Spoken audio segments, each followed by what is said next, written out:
The tributes continue for Alex Trebek.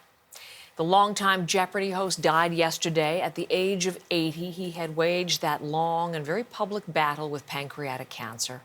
People are placing flowers on his star on the Hollywood Walk of Fame, just one of many, many tributes. Laura McQuillan is back to bring us the thoughts, not just of fans, but also people who worked very closely with him, Laura. That's right, Heather. Colleagues, but also those who were involved in the show in other ways, including contestants, all sharing tributes. What we're learning just in the past day is that Alex Trebek filmed his final episode on October 29th. Obviously pretty sick just a week and a half ago, but his colleagues said he brought so much energy. He was the same man you always saw hosting Jeopardy. And the show's executive producer, Mike Richards, said the team had no idea that would be Alex Trebek's final day on set. He says he had chills the entire day because of a special message that Alex Trebek shared. Take a listen. He gives a speech talking about togetherness, how important family is, and it will resonate even more now.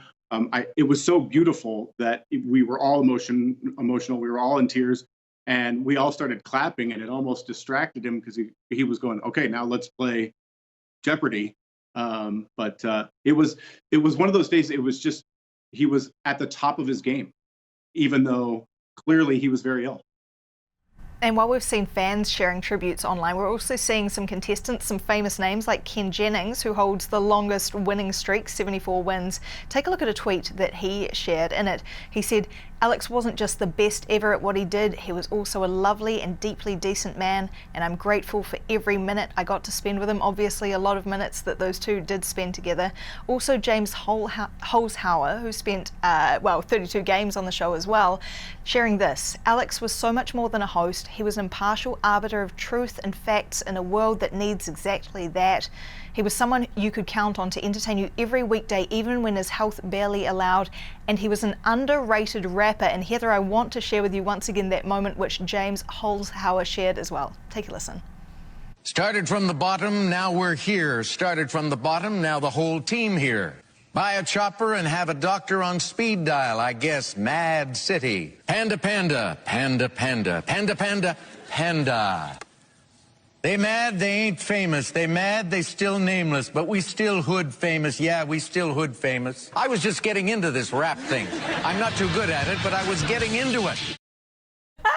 That's one of the things that so many people are remembering. Listen, you mentioned Ken Jennings, by the way, if anyone wants to read a really nice tribute in the New York Times about his run and how the moment when Alex Trebek says, "You may now call me Alex," some really warm recollections from him in print too, if you want to read further. After all of those decades and the man so, forever indelibly linked to this program, what's going to happen to the show, Laura? Well, the show will go on. It will find a new host, but it's the crew behind it says that there won't be any decision on a host or any announcement anytime soon, or when new episodes might air. We know that Alex Trebek's final episode will air on Christmas Day.